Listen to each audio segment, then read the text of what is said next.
Hello everyone, welcome to magnet brains. Myself Pratik Karn और मैं स्वागत करता हूं आपका अपने यूट्यूब चैनल मैग्नेट ब्रेन्स पर, जहां पर आपको मिलता है क्वालिटी कंटेंट, क्वालिटी एजुकेशन, वो भी बिल्कुल फ्री ऑफ कॉस्ट। ठीक है, तो क्लास 12 का बहुत शानदार चैप्टर वेव ऑप्टिक्स, और अब हम आ चुके हैं finally numerical based on interference के ऊपर। इंटरफेरेंस को हमने बहुत तरीके से देख लिया था, कौन कौन से कोहेरेंट सोर्सेज होते हैं, कैसे कैसे इनकोहेरेंट सोर्सेज होते हैं, उसके बाद कंडीशंस क्या थी, कंस्ट्रक्टिव क्या था, डिस्ट्रक्टिव क्या था, वो पूरा देख चुके हैं। लेकिन अगर ऐसा हुआ है कि आपने उन लेक्चर्स को मिस कर दिया है तो भी कोई दिक्कत वाली बात नहीं है। जो भी उसके इंपॉर्टेंट फॉर्मूले थे वो मैं आपके लिए लेकर के आ गया हूं। तो बस आपको अब ये करना है कि अब से लेकर के इस वाले लेक्चर से लेकर के आने वाले लेक्चर्स तक वहां पे कहीं पर भी कैसा भी पाप मत कर दीजिएगा, लेक्चर को मिस मत कर दीजिएगा। ठीक है, तो चलिए अब एक काम करा जाए, जल्दी से क्वेश्चंस पे आते हैं। लेकिन ऑब्वियसली क्वेश्चंस पे आने से पहले, जैसे ये है तुम्हारा पहला वाला क्वेश्चन, ठीक है, but the thing is that कि सबसे पहले आपको सारे के सारे फॉर्मूले जो है ना वो टिप्स पे होने चाहिए। तो फॉर्मूले कहां से मिलेंगे?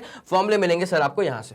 ये रहे सारे के सारे फॉर्मूले, ठीक है, जो अब तक हमें यूज करने पड़े थे किसी डेरिवेशन के दौरान या डेरिवेशन के रिजल्ट के तौर पे जो मिल गए थे। तो ये रहे वो सारे फॉर्मूले। मैं आपको एक एक फॉर्मूला जो है ना एक बार जरा डिटेल में बता देता हूं, ज्यादा समय इसमें लगता नहीं है, उसके बाद हम जल्दी से कूद जाएंगे सारे क्वेश्चंस के ऊपर।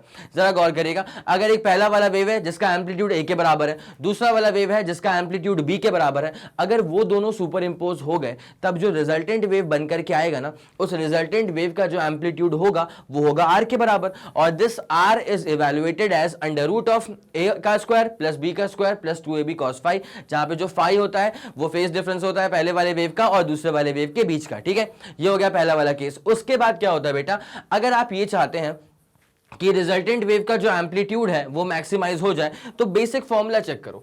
अगर आर को आप मैक्सिमम करवाना चाहते हो तो cos phi should be maximum. cos phi का मैक्स वैल्यू क्या होता है? +1। जैसे +1 पुट करूंगा तो root of A square plus B square plus 2ab, जो कि बन गया a प्लस बी के होल स्क्वायर का फॉर्मूला। अब a प्लस बी का होल स्क्वायर जैसे रूट से बाहर आएगा तो क्या हो जाएगा? a plus B. तो आर मैक्स का फॉर्मूला क्या बन गया है? a plus B.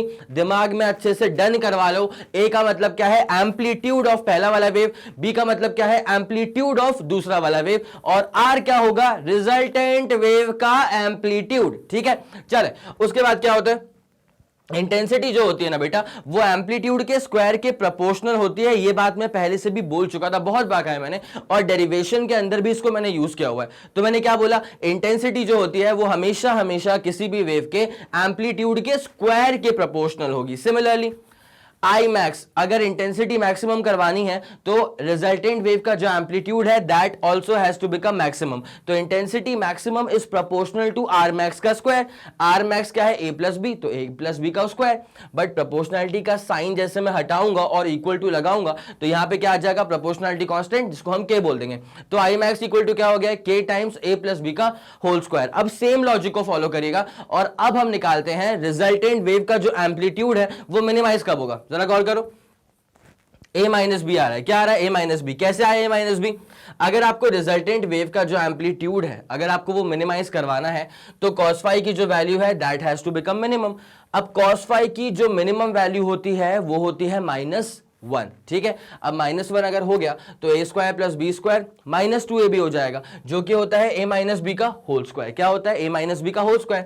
अब जैसे यहां पे आएगा a माइनस बी का होल स्क्वायर और जैसे मैं उसको रूट के बाहर निकालूंगा तो a माइनस बी बन जाएगा। इसका मतलब क्या हुआ कि रिजल्टेंट वेव का जो एम्पलीट्यूड है उसको अगर मिनिमाइज करवाना है तो उसका वैल्यू क्या होगा? उसका फॉर्मूला क्या आ जाएगा? a माइनस बी, और इंटेंसिटी मिनिमम क्या हो जाएगी? k times a minus B का whole square, because proportionality constant यहां पे क्या होता है? k के बराबर। It's as simple as that. ठीक है, तो मेरे ख्याल से इतनी बात जो है वो आपको तरीके से समझ में आ गई होगी। अब जरा गौर करो, देखो होता क्या, यहां से बातचीत शुरू होती है अबाउट इंटरफेरेंस टर्म। एक टर्म आया था इंटरफेरेंस टर्म, उसको हमने आई सब्सक्रिप्ट 1 2 कहा था। अब इंटरफेरेंस टर्म आपको ये बताता है कि वेव्स के बीच में इंटरफेरेंस होगा या नहीं होगा। अगर इंटरफेरेंस टर्म की वैल्यू 0 आ गई इसका मतलब वेव्स के बीच में इंटरफेरेंस नहीं होगा। अगर इंटरफेरेंस टर्म की वैल्यू 0 नहीं आई तो मतलब इंटरफेरेंस होगा। ठीक है, now the thing is that जब दो वेव सुपर इंपोज हो जाते हैं, ठीक है, तो जो रिजल्टेंट इंटेंसिटी बनती है ना वो कैसे बनती है? पहले वाले की इंटेंसिटी प्लस दूसरे वाले की इंटेंसिटी प्लस तीसरा टर्म जो आता है वो ये टर्म होता है twice of under root of I1 I2 cos of I1 minus I2, और इस तीसरे टर्म को कहा जाता है इंटरफेरेंस टर्म, इतनी सी बात थी। अब जरा गौर करना भाई, आपने पढ़ा हुआ है यंग्स डबल स्लिट एक्सपेरिमेंट, ठीक है। जो स्लिट होता है, जो छेद होता है, उसमें कुछ विड्थ तो होता होगा आईडीएससी के अंदर। तो यहां पे W1 है पहले वाले स्लिट का विड्थ, W2 है दूसरे वाले स्लिट का विड्थ, ठीक है। अब जो पहले वाले स्लिट से या जो पहले वाले सोर्स से जो लाइट रेज निकल रही हैं उसका जो एम्पलीट्यूड होगा, लेट्स कॉल इट A, है ना। और जो दूसरे वाले स्लिट या दूसरे वाले सोर्स से जो लाइट रेज निकल रही हैं उसका जो एम्पलीट्यूड होगा, लेट्स कॉल इट B। तो उस वाले केस में इंटेंसिटीज का जो रेशियो था, इंटेंसिटीज के बारे में एक बात दिमाग में डाल लो, इंटेंसिटी और एम्पलीट्यूड का रिश्ता कैसा होता है। Intensity is always proportional to amplitude का स्क्वायर, ठीक है। तो यहां पर भी इंटेंसिटी प्रोपोर्शनल टू क्या आ गया, एम्पलीट्यूड का स्क्वायर, A का स्क्वायर, नीचे क्या आ गया B का square, and this is basically directly proportional to the ratio of its width. आया समझ, विड्थ ज्यादा बड़ा तो इंटेंसिटी लाइट की ज्यादा अच्छी, ठीक है। तो ये वाले बेसिक फॉर्मूले जो कि हमको यूज करना है आने वाले क्वेश्चंस के लिए, तो आई वुड सजेस्ट एक बार आप जरा इसका स्क्रीनशॉट ले लीजिए, फिर हम कहानी को आगे बढ़ाते हैं। चलिए फिर, बहुत शानदार, मेरे ख्याल से आपने उसको नोट कर लिया होगा। अच्छा, इसको लिटरली सीरियसली बहुत अच्छे से लिख भी लो कॉपी के अंदर, बिकॉज आने वाले सारे क्वेश्चंस के अंदर ना यही वाले फॉर्मूले यूज होने वाले हैं ताबड़तोड़ तरीके से, ठीक है। पहला वाला क्वेश्चन दिखाऊंगा आप लोग को, वो सेल्फ ट्राई वाला क्वेश्चन होगा, बिकॉज वो क्वेश्चन बन जाएगा अगर आपने ये वाली सारी चीजें तरीके से लिख करके रख ली है तो, ठीक है। तो उसका स्क्रीनशॉट ले चुके हो तुम लोग, बहुत शानदार। अगर नहीं लिया तो वीडियो पॉज कर लेना, स्क्रीनशॉट ले लेना, उसके बाद ही क्वेश्चंस पे आना। अब जरा इसे गायब किया जाएगा और अब आपको लेके चलते हैं सीधे तौर पे इसके पहले वाले क्वेश्चन के अंदर। एक बार जरा सेल्फ ट्राई करो, बहुत जानदार क्वेश्चन है, बन गया तो बहुत शानदार, अगर नहीं बना तो इसको मैं ही सॉल्व करने वाला हूं। तो एक बार जरा सेल्फ ट्राई तो बनता है, जल्दी करिएगा। चलिए, बहुत बढ़िया, इसको नोट कर लिया होगा आप लोगों ने, देख लिया होगा, सवाल को ट्राई कर लिया होगा, बन गया तो बहुत शानदार। अगर कहीं पे अटक गए ना तो फिर वो जो गलतियों वाला पार्ट था वो कहीं ना कहीं शायद आपको फॉर्मूले अटका रहे होंगे। तो फॉर्मूले में लिखवा चुका था, मैंने कहा था कि भैया इसका स्क्रीनशॉट ले लो, बहुत ज्यादा इंपॉर्टेंट चीज थी, लिटरली इंपॉर्टेंट है, ठीक है। तो अब एक काम करा जाए, बिना समय लगाए सीधे आपको लेके आते हैं सवाल के ऊपर। तो क्या लिखा हुआ है, light from to coherent sources. Coherent sources अगर है ना तो यहां से आप समझते हुए चलेगा बेटा, अगर कोहेरेंट सोर्सेस हैं तो इनकी वजह से इंटरफेरेंस तो होगा। कोहेरेंट सोर्सेस की वजह से क्या हो जाता है, इंटरफेरेंस तो हो जाता है, तो इंटरफेरेंस तो होगा। Okay, done. Having intensities I and 2I, मतलब दो कोहेरेंट सोर्सेस हैं, एक की इंटेंसिटी I है और दूसरे की इंटेंसिटी कितनी है, 2I है। उसके बाद एक काम करा जाए, जो गिवन डेटा है ना उसको लिख लिया जाए तरीके से। एक बार जो गिवन डेटा है उसको नोट कर लिया जाए। तो दो सोर्सेस थे, तो पहले वाले सोर्स की इंटेंसिटी है I, मतलब I1 को हम बोल देंगे I, और I2 मतलब दूसरे वाले सोर्स की जो इंटेंसिटी है उसको हम कह देंगे twice of I। Okay, done. अब उसके बाद क्या है, each other at a point with a phase difference of 60 degree, मतलब फेज डिफरेंस 60 डिग्री है, फाई आ जाएगा 60 डिग्री। Okay, done. उसके बाद what is the resultant intensity at the point. तो यहां पे पूछा हुआ है कि what is the resultant intensity जब सोर्सेस कोहेरेंट सोर्सेस हैं, और उसका अगला वाला पॉइंट जो है ना वो बहुत ही शानदार है। If the sources were incoherent sources या नॉन कोहेरेंट अगर सोर्सेस हो गए, then what would be the resultant intensity. तो कोई दिक्कत वाली बात नहीं है, रिजल्टेंट इंटेंसिटी निकालनी है, बट दो बार निकालनी है। पहले बार ये मानते हुए कि जो दो सोर्सेस आप यूज कर रहे हैं वो कोहेरेंट सोर्सेस हैं, दूसरी बार ये मानते हुए कि जो दो सोर्सेज आप यूज कर रहे हैं वो इनकोहेरेंट या फिर नॉन कोहेरेंट सोर्सेज हैं। तो चलिए बिना समय लगाए आपको लेकर के आते हैं। तो पहले केस 1 में आपके लिए सॉल्व कर देता हूं, ये मानते हुए कि कोहेरेंट सोर्सेज है। कौन सा ले यार, ये ले लेते हैं। तो अगर sources are coherent, if the sources are coherent, अगर सोर्सेस कोहेरेंट हैं तो क्या होने वाला है, तो इतनी सी बात है कि इंटरफेरेंस तो होने वाला है, इंटरफेरेंस टर्म तो रहेगा। तो I इज इक्वल टू क्या होता है, I इज इक्वल टू होता है I1 plus I2 plus I12। I12 का मतलब क्या होता है, I12 का मतलब होता है इंटरफेरेंस टर्म, ठीक है। अगर कोहेरेंट सोर्सेज आप यूज कर रहे हैं तो इंटरफेरेंस टर्म की वैल्यू 0 नहीं हो सकती, क्योंकि इंटरफेरेंस तो होगा ना, तो इंटरफेरेंस टर्म की वैल्यू 0 कैसे हो पाएगी। तो अब ये है तुम्हारे पास resultant intensity, let's call it I subscript R। अब I1 का मतलब पहले वाले सोर्स की इंटेंसिटी, वो कितनी थी, वो तो केवल I के बराबर थी। चलो बेटा आगे बढ़ो। I2 का मतलब क्या होता है, दूसरे वाले सोर्स की इंटेंसिटी, सवाल के अकॉर्डिंग वो ट्वाइस ऑफ I थी। ओके, हमने मान ली इस बात को। अच्छा, आप जानते नहीं I12 का बेसिक फॉर्मूला क्या होता है, I12 का बेसिक फॉर्मूला होता है 2 under root of I1 I2 cos of phi1 minus phi2। अरे ये phi1 माइनस phi2 का मतलब होता है फेज डिफरेंस, ठीक है। तो यहाँ जो लिखा है ना ये phi 60 डिग्री, ये बेसिकली phi1 माइनस phi2 है। It's as simple as that, बस इतनी सी बात है। तो अब यहाँ पे सारी वैल्यूज को पुट करना शुरू करो जो अपने पास वेरिएबल्स गिवन है। तो i प्लस 2i कितना हो जाएगा 3i plus twice of under root of i1 into i2। तो i1 था i के बराबर, i1 था i के बराबर, i2 था 2i के बराबर, मल्टीप्लाई कर दो तो 2i का स्क्वायर क्या हो जाएगा ट्वाइस ऑफ i का स्क्वायर। उसके बाद क्या आ जाएगा कॉस ऑफ फेज डिफरेंस कितना आ रहा है 60 डिग्री। यार cos 60 की वैल्यू कितनी होती है 1/2। अगर ये cos 60 1/2 हो जाएगा तो ये 2 से 2 निपट जाएगा। तो इसका मतलब ये हो गया कि जो रिजल्टेंट इंटेंसिटी अब हमारे पास बचेगी कब, जब सोर्सेस कोहेरेंट है। तो i plus I was nothing but 3i, तो उसको लिख दो 3i, कोई दिक्कत वाली बात तो नहीं आई। उसके बाद यहाँ पे क्या हो जाएगा cos 60 तो 1/2 होता है, ये निपट गया, तो ये बचेगा under root of twice of i का स्क्वायर। तो एक काम करूंगा i बाहर निकालूंगा तो √2 बचेगा, तो i√2 प्लस i√2। अब रिजल्टेंट इंटेंसिटी जो आप निकाल रहे हैं, एक काम करो इसमें से i कॉमन ले लेना। क्या कर लेना, ये तो i था अपने पास, इसमें से एक काम करो i कॉमन ले लो तो 3 प्लस √2 बचेगा। तो ये बच जाएगा अपने पास 3 प्लस √2 टाइम्स i। और आपको पता होना चाहिए ये √2 की वैल्यू क्या होती है, √2 की वैल्यू होती है 1.414, है ना। तो आप एक काम करा करिए, रिजल्टेंट इंटेंसिटी अब जो आपके पास आएगी ना, ये 3 प्लस √2 तो मतलब 1.414। इत्मीनान से करते हुए चलो, मेरे कहने का मतलब ये है कि जो आप लेक्चर में अभी टाइम इन्वेस्ट कर रहे हैं ना, इतना टाइम आपको दरअसल इस टॉपिक के अंदर इतना आगे लेकर के आ जाएगा कि आपको फिर रिवीजन में भी कम समय लगने वाला है। बिकॉज मैं हर एक क्वेश्चन को बहुत तरीके से डिटेल में एक्सप्लेन करता हूं। तो मेरे ख्याल से आपको फिर कोई दिक्कत एज सच तो नहीं बचनी चाहिए अगर आप ईमानदारी से बैठ के पढ़ रहे हैं तो, ठीक है। और कुछ भी अगर परेशानी आपको लगे तो कॉमेंट सेक्शन में एक्टिव हो जाइए, वहां बता दीजिए, मैं उस पर लिटरली पॉजिटिव फीडबैक लेकर के काम करता हूं, ठीक है। चलो ओके डन। अब यहाँ पे क्या हो जाएगा 3 प्लस 1.414 था ना, तो यहाँ पे रिजल्टेंट इंटेंसिटी जो हो जाएगी ये हो जाएगा 1.414, ठीक है। तो 4.414 टाइम्स i, बस काम खत्म हो गया। ये आ गया है आपके पास तब का रिजल्टेंट इंटेंसिटी जब सोर्सेस जो थे ना, जब सोर्सेस थे कोहेरेंट सोर्सेस। अब अगला वाला केस करते हैं जहां पे सोर्सेस हो जाएंगे नॉन कोहेरेंट या फिर इनकोहेरेंट सोर्सेस। तो इन्हीं डेटा को हमको यूज करना है। बस पहला वाला केस था ये कोहेरेंट सोर्सेस वाला। अब दूसरे वाले पे आते हैं, उसके बाद एक साथ आप इसका स्क्रीनशॉट बिल्कुल ले सकते हैं, ठीक है। चलो आ जाओ। इफ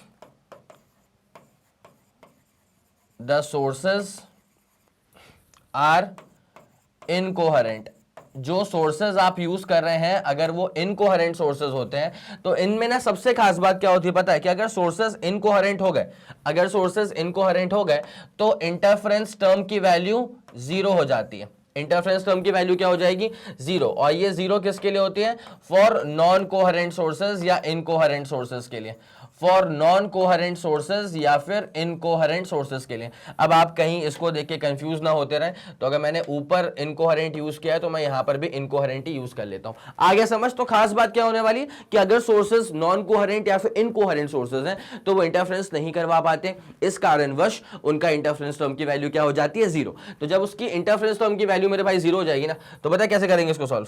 देखो देखो देखो, रिजल्टेंट इंटेंसिटी तुम भी जानते हो है क्या ही बचा, resultant intensity is equals to पहले वाले की इंटेंसिटी प्लस दूसरे वाले की इंटेंसिटी प्लस क्या होता है इंटरफेरेंस टर्म मतलब I12। अब I12 की वैल्यू 0 हो चुकी है, तो since I12 is 0, interference term is 0, तो देयरफॉर रिजल्टेंट इंटेंसिटी जो बचेगी वो बचेगी पहले वाले की इंटेंसिटी प्लस दूसरे वाले की इंटेंसिटी। अब पहले वाले की इंटेंसिटी क्या है I1, मतलब पहले वाले की इंटेंसिटी क्या है I के बराबर है, और I2 मतलब दूसरी वाले सोर्स की इंटेंसिटी, तो वो तो थी 2I के बराबर, जहां तक हमें ध्यान आ रहा है। हाँ जी, I1 था I के बराबर, I2 था 2I के बराबर। Okay done. तो देयरफॉर रिजल्टेंट इंटेंसिटी क्या बचेगा 3I। बस ये वाला केस भी खत्म हो गया। तो अगर नॉन कोहेरेंट सोर्सेज होंगे तो ये आएगा हमारे पास रिजल्टेंट इंटेंसिटी, और अगर कोहेरेंट सोर्सेज थे तो हमारे पास ये आ गया था रिजल्टेंट इंटेंसिटी। आपको बकायदा से पहले तो क्वेश्चन का स्क्रीनशॉट लेना होगा। तो मैं क्वेश्चन पढ़ने के टाइम पे ना जो खास बात मुझे समझ में आई थी वो ये आई थी कि कोहेरेंट सोर्सेज हैं, इसका मतलब इंटरफेरेंस तो यहाँ पे करवा देंगे, नॉन कोहेरेंट होंगे तो नहीं करवा पाएंगे ना। और इंटरफेरेंस हुआ है या नहीं हुआ है ये मालूम चलेगा कैसे, ये मालूम चलेगा किसको देख करके, किसको देखोगे भाई तुम, किसको देख के तुम्हें मालूम चलता है क्या कि इंटरफेरेंस हुआ है कि नहीं हुआ है। तो इंटरफेरेंस हुआ है कि नहीं हुआ है वो चलता है पता है इंटरफेरेंस टर्म को देख करके, और इंटरफेरेंस टर्म को I12 से कराया रिप्रेजेंट। भाई मैंने पूरा बकायदा से डेराइव भी करवाया था इसका, बहुत शानदार डेरिवेशन था वो। तो twice of under root of क्या हो गया था I1 I2 और cos of I1 minus I2। Keep this in mind कि जो phi1 माइनस phi2 है ना, इसको कलेक्टिवली हम फेज डिफरेंस कह देते हैं, तो phi से भी कभी कभी इसको रिप्रेजेंट किया जाता है। तो ये प्री रिक्विजिट है, ये वाला फॉर्मूला जो है वो काम आ जाएगा। और दूसरा ये कि phi1 माइनस phi2 को कई बार प्यार से सिर्फ phi भी कहा गया है, और बेटे इस phi का मतलब क्या होता है, इस phi को हम और भी ज्यादा प्यार दुलार से, लाड़ से फेज डिफरेंस कह सकते हैं। क्या कह सकते हैं, फेज डिफरेंस। तो मेरे ख्याल में इतनी पूरी बात क्लियर होगी। सवाल का स्क्रीनशॉट ले लो, उसके बाद इसको लिख लो कि ये वाले फॉर्मूले यूज होने वाले हैं, ठीक है। ये वाला बेसिक फॉर्मूला जो कि है वो इंटरफेरेंस टर्म का फॉर्मूला है, तो इसका स्क्रीनशॉट लो पहले। तो जल्दी करना, 3 2 1 रेडी गो एंड डन। चलो ठीक है, ये वाला हो गया ना, अब इसको निपटा रहा हूं मैं। और अब आपको लेकर के आते हैं सॉल्यूशन के ऊपर। सॉल्यूशन यहीं से स्टार्ट हुआ है। तो पहला वाला केस था कोहेरेंट सोर्सेज वाला। एक बार जल्दी आप इसका स्क्रीनशॉट लेंगे बेटा, जल्दी करिएगा। 3 2 1 रेडी गो डन। चलो ये वाला केस क्लियर। उसके बाद ये था जब अपने पास सोर्सेज हो गए थे नॉन कोहेरेंट या फिर इनकोहेरेंट, ठीक है। चलिए बहुत जबरदस्त, इसका भी आपने स्क्रीनशॉट ले ही लिया होगा ऑब्वियसली। तो मेरे ख्याल में ये वाला सवाल तो आपको पूरा समझ में आ गया, ठीक है। ये फर्स्ट वाला क्वेश्चन डन हो चुका है। अब जल्दी से आते हैं दूसरे वाले क्वेश्चन के ऊपर। Light waves from to coherent sources of intensity ratio, intensity का रेशियो गिवन है 81:1, प्रोड्यूसेस इंटरफेरेंस, ठीक है। इंटरफेरेंस तो हो रहा है, ओके, मतलब कोहेरेंट सोर्सेज हैं, वो सवाल में गिवन भी है। Calculate the ratio of maxima and minima in the interference pattern. Maxima और मिनिमा का आपको इंटरफेरेंस पैटर्न का जो मैक्सिमम मिनिमम होगा उसका आपको रेशियो निकालना है, बस इतनी सी बात है। तो बेटा इंटेंसिटी के टर्म का इंटेंसिटी का रेशियो क्या है ना ये, हाँ जी। अब जरा इंटेंसिटी को रिलेट करना, जो इसके अंदर ना मैंने आपको सिखा के रखा हुआ है। इंटेंसिटी का रेशियो जो होता है, देखो यार, पहले वाले सोर्स की जो इंटेंसिटी होगी वो प्रोपोर्शनल होती है पहले वाले सोर्स के एम्पलीट्यूड के स्क्वायर के, ठीक है। और मतलब ये a स्क्वायर हो गया। और दूसरे वाले सोर्स की इंटेंसिटी जो होती है वो प्रोपोर्शनल होती है दूसरे वाले के एम्पलीट्यूड के स्क्वायर पे, ठीक है। तो मतलब वो b का स्क्वायर हो गया। अच्छा होता क्या है, इक्वल टू लगा दिया मैंने, तो यहाँ पे आया था प्रोपोर्शनलिटी कांस्टेंट के, और यहाँ पर भी आया था प्रोपोर्शनलिटी कांस्टेंट के, जो कि कट गया। आया समझ की नहीं आया? अच्छा ये वाली बात तो मेरे ख्याल से बड़ी लाजमी सी बात है। अच्छा मैं एक बात आपसे और करना चाहता हूँ, इंटेंसिटी का जो टर्म होता है ना, इंटेंसिटी का जो रेशियो होता है ना, वो विड्थ के रेशियो के भी डायरेक्टली प्रोपोर्शनल होता है। तो मेरे ख्याल से ये छोटी मोटी बातें आपको पता होनी चाहिए, मैं पहले भी बता चुका था। एक बार जरा सेल्फ ट्राई करो, बन गया तो बहुत शानदार, अदरवाइज तो उसको फिर मैं ही सॉल्व करूंगा। जल्दी करना प्लीज। चलो बहुत बढ़िया, इसका आंसर आया क्या, नहीं आया क्या? अरे आना चाहिए था यार, बहुत सिंपल था। जिसका आ गया है बहुत जबरदस्त, ठीक है। एक बार जरा ट्राई कर ले जाए। तो light waves from to coherent sources of intensity ratio given है 81:1। तो सोल्यूशन पे आए तरीके से, सोल्यूशन पे आया जाए तरीके से। इंटेंसिटी का जो रेशियो है वो गिवन है 81:1, मतलब पहले वाले की इंटेंसिटी अपॉन दूसरे वाले की इंटेंसिटी इज 81 अपॉन नीचे क्या आ गया है, 1 आ चुका है। बस इतनी सी बात थी। अब उसके बाद क्या था calculate the ratio of maxima and minima of the interference pattern. एक बात बताओ, यहाँ जो रिक्वायर्ड है ना, यहाँ जो पूछा हुआ है, तो वो पूछा है मैक्सिमा टू मिनिमा का रेशियो। तो रिक्वायर्ड जो है वो है रिजल्टेंट वेव के एम्पलीट्यूड आर मैक्स, और रिजल्टेंट वेव का एम्पलीट्यूड अगर आर मिन होगा तो इसका रेशियो क्या होगा।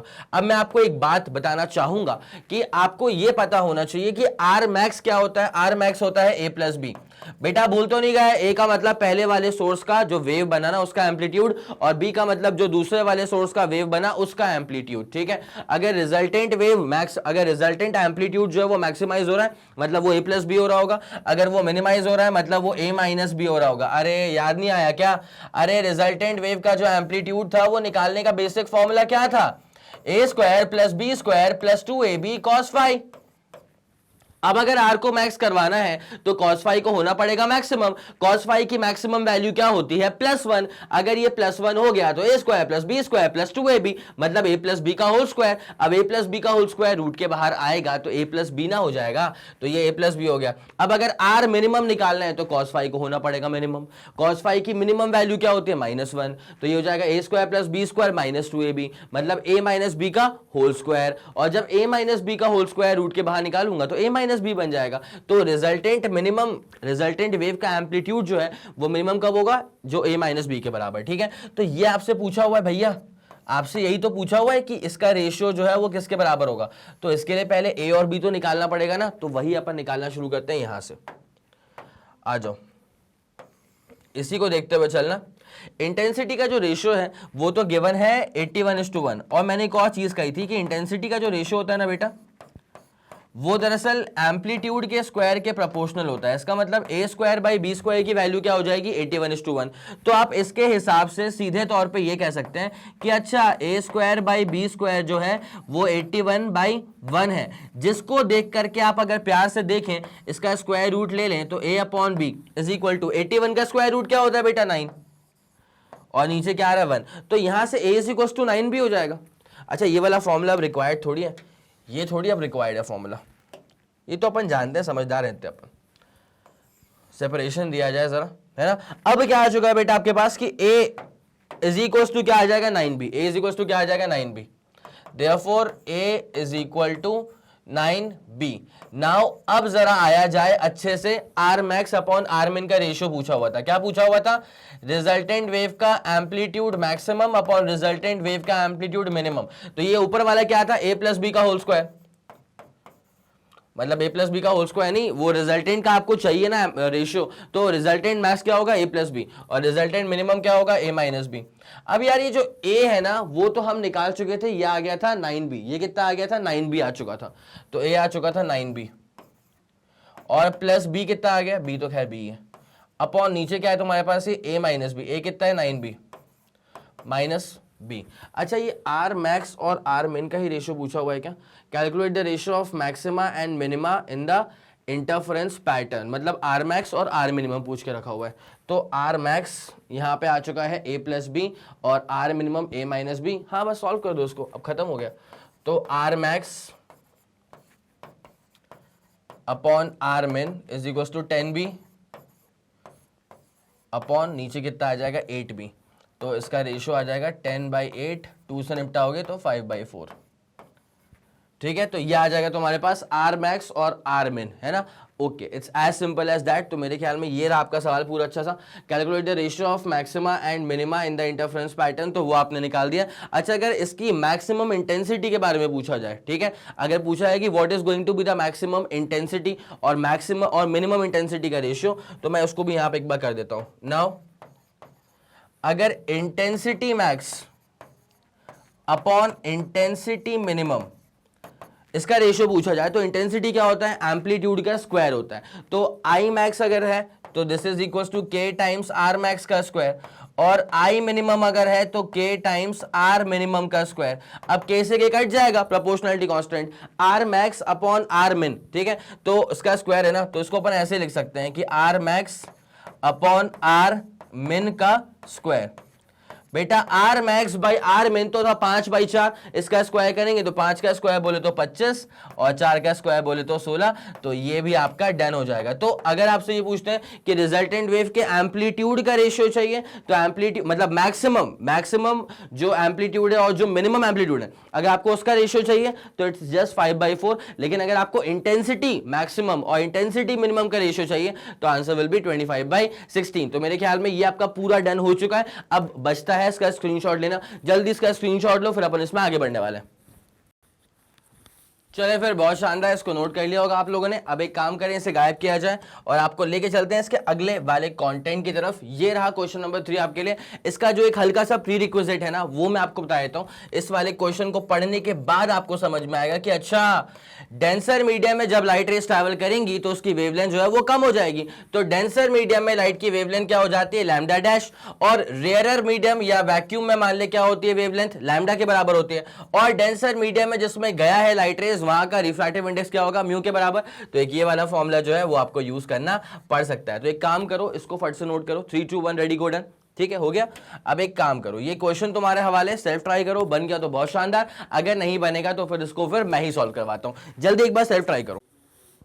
चलो भैया ठीक है, तो सेल्फ ट्राई तो कर लिया होगा, मेरे ख्याल से आंसर भी आ गया होगा। अगर आंसर आ गया है तो बहुत जबरदस्त, अगर नहीं आया तो कहां अटके वो प्लीज कमेंट में डाल देना। अब तो उसको मैं सॉल्व करना स्टार्ट कर रहा हूं। ठीक है, तो सवाल में क्या लिखा हुआ है? The absolute refractive index of air is 1.0003। तो इसको लिख लिया जाए एक बार यार। सवाल के अकॉर्डिंग इंडेक्स की वैल्यू है 1.0003। Okay done. उसके बाद क्या है? Wavelength of yellow light in vacuum is, मतलब वैक्यूम के अंदर जो वेवलेंथ है वो 6000 एंगस्ट्रॉम के बराबर है। तो वेवलेंथ वैक्यूम के अंदर है 6000 एंगस्ट्रॉम, बोले तो 10⁻⁻10 मीटर्स। Okay done. अब उसके बाद क्या हुआ है, find the thickness of air column which will contain one more wavelength of yellow light in the same thickness, एक और ज्यादा वेवलेंथ वो कंटेन कर पाएगी। Now the thing is this, जैसे मान लीजिए अब अगर एयर की बात की जाए, ठीक है, और वैक्यूम से कंपेयर किया जाए तो एयर जरा डेंसर हो जाता है व्हेन कंपेयर टू वैक्यूम, पक्की बात है, air is denser when compare to vacuum.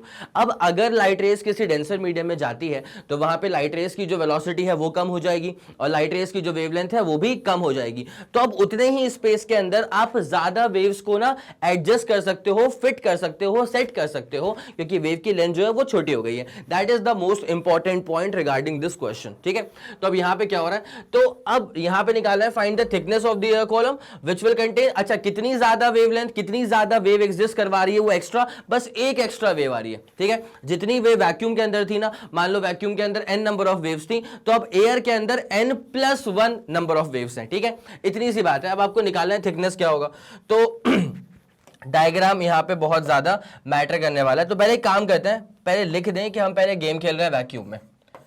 पहले हम गेम कहां पे खेल रहे हैं, पहले हम गेम खेल रहे हैं वैक्यूम में।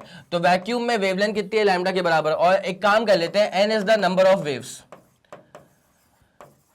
n को ले लेते हैं वैक्यूम के अंदर के नंबर ऑफ वेव्स को हमने n मान लिया, ठीक है। अब यहां पे क्या होने वाला है बेटा, पहले बनाते हैं एक वैक्यूम का कॉलम, ठीक है। अब इसके अंदर कितनी वेव्स आ रही हैं, इसके अंदर आ रही हैं मान लो n नंबर ऑफ वेव्स, इसके अंदर आ रही हैं मान लो n नंबर ऑफ वेव्स। तो ऐसी इसके अंदर वेव्स आ रही हैं कितनी, इसके अंदर आ रही है n number of waves. Now सबसे प्यारी चीज क्या है यहाँ पे, इसका थिकनेस क्या होगा, इसका थिकनेस लेट्स टेक t के बराबर। अगर इस पूरे कॉलम के अंदर एक ही वेव आती तो इसका थिकनेस क्या हो जाता, 1 लैम्डा के बराबर। अगर इस पूरे कॉलम के अंदर 4 वेव्स आती तो इसका थिकनेस क्या हो जाता, 4 लैम्डा के बराबर। बट इस क्वेश्चन के अकॉर्डिंग इस कॉलम के अंदर n नंबर ऑफ वेव्स आ रही हैं, तो जिसके हिसाब से इसकी जो थिकनेस है ना वो हो जाएगी n टाइम्स लैम्डा। कितनी हो जाएगी, n टाइम्स लैम्डा। तो मैं इसको लिख दूं ऐसे, n times lambda is equals to thickness t के बराबर। आ गया इतना समझ में। n यहां से निकाल लें क्या, n निकालोगे तो t बाई लैम्डा। और एक और बड़ी प्यारी बात है कि वैक्यूम के अंदर जो वेवलेंथ है ना, वैक्यूम के अंदर lambda is the wavelength, vacuum के अंदर लैम्डा इज द वेवलेंथ। अच्छा इस पे गौर करना इसलिए जरूरी है बिकॉज अब एयर कॉलम आने वाला है और air is basically denser when compare to vacuum. तो अब वैक्यूम के अंदर वेवलेंथ लैम्डा के बराबर थी, तो एयर के अंदर वेवलेंथ जो है वो लैम्डा नहीं होगी, वो लैम्डा डैश हो जाएगी। तो अब जरा आपको एयर वाले केस पे लेके चलते हैं। एयर देखिए जरा,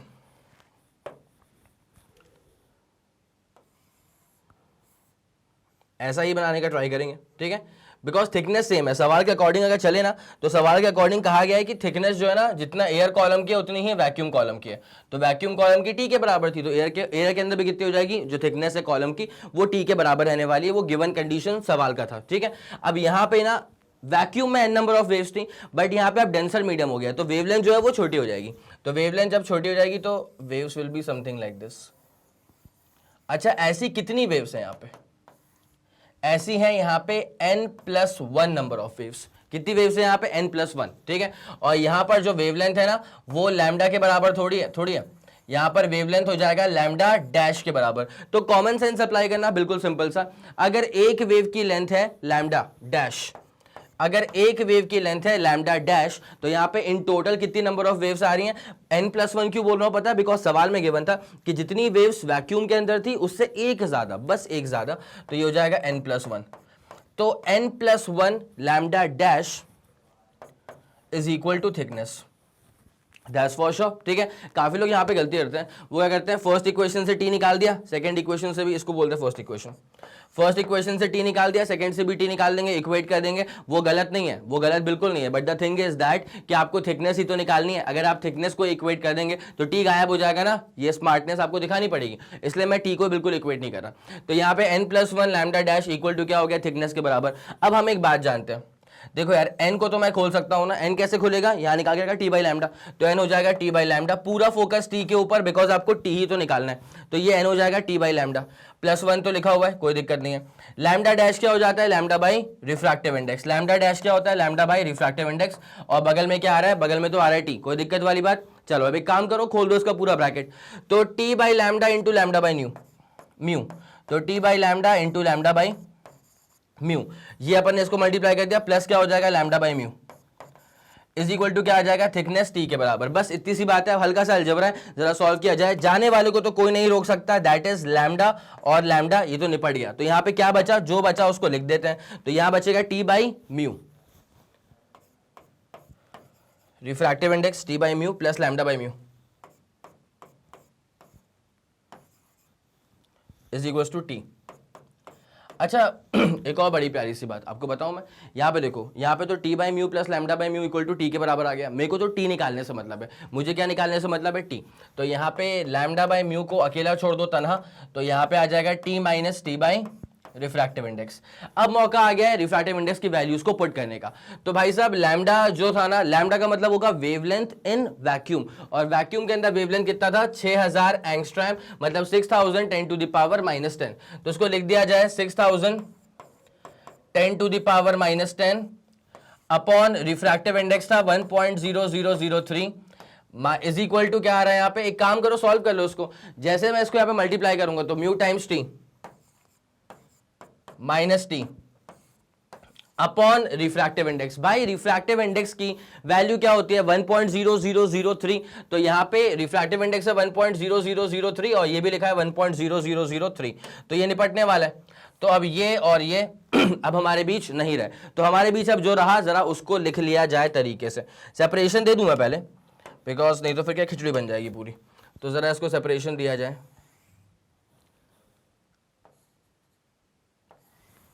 ओके नोट करना आपके लिए बड़ा आसान रहेगा उसके बाद, है ना। अब जो चीजें दिख रही हैं बस सिंपल सा कैलकुलेशन, और कोई बड़ी बात थोड़ी ना यहाँ पे। तो एक काम करो, 6000 10 टू द पावर माइनस 10, इसको भी मत छेड़ो। यार वो क्या हो जाएगा, ये हो जाएगा 1.0003 टी माइनस 1 टी। तो जब इसको सॉल्व करेंगे तो आंसर आएगा 0.0003 टी। मुझे तो टी निकालने से मतलब है, तो टी कितना आ जाएगा, 6000 10 to the power minus 10 upon नीचे में क्या फेंक दूंगा, 0.0003। अब एक काम करो, पॉइंट को 4 बार आगे लेके जाओ, तो 3 इंटू क्या हो जाएगा, 10 टू द पावर माइनस 4। मेरे ख्याल में इतनी पूरी कहानी क्लियर होगी। अब उसके बाद क्या होने वाला है, कोई बड़ी बात नहीं है। 6000 को 3 में डिवाइड करेंगे तो 2000, तो 2000 10 टू द पावर क्या हो जाएगा, माइनस 6।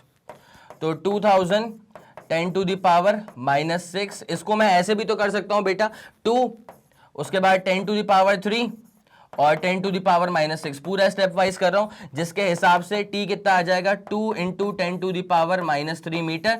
और आपको ये पता होना चाहिए कि 10 टू द पावर माइनस 3 का मतलब क्या होता है, मिली। 10 टू द पावर माइनस 3 का मतलब क्या होता है, मिली। तो इसका मतलब ये आ जाएगा 2 और ये मिली, और ये वाला m स्टैंड्स फॉर मीटर। तो आपका जो फाइनल आंसर है, थिकनेस जो आपसे रिक्वायर्ड थी उसका आंसर आ चुका है 2 millimetre. It's as simple as that, ठीक है। तो आपको अगेन ऑब्वियसली आपको सवाल का स्क्रीनशॉट लेना होगा, तो आप बिल्कुल ले सकते हैं। जल्दी करना, 3 2 1 रेडी गो एंड डन। हो गया, सवाल का स्क्रीनशॉट तो आपने ले लिया होगा, और ये रहा आपके पास पूरा डिटेल्ड सॉल्यूशन। तो मेरी गुजारिश बस ये है कि आपको ना 2 चीजें जो है ना दिमाग में अच्छे से सेट होनी चाहिए। पहली बात तो ये वाला फंडा, एन लैम्डा को मैं टी कैसे लिख पा रहा हूं ये समझ में आएगा, तभी ये समझ में आएगा कि n+1 लैम्डा डैश को मैं टी कैसे लिख पा रहा हूं। बिकॉज थिकनेस को ऑक्यूपाई करने के पीछे कौन पड़ा हुआ है, वेवलेंथ ना। अगर n नंबर ऑफ वेव्स हैं और एक की वेवलेंथ लैम्डा है, तो n नंबर ऑफ वेव्स की जो टोटल लेंथ है वो कितनी हो जाएगी, n लैम्डा। और टोटल लेंथ ही तो थिकनेस के बराबर है मेरे भाई, तो टोटल लेंथ कितना है, n लैम्डा, थिकनेस के बराबर। डेंसर वाले केस में क्या होने वाला है, 2 चीजें हो रही हैं सवाल के अकॉर्डिंग।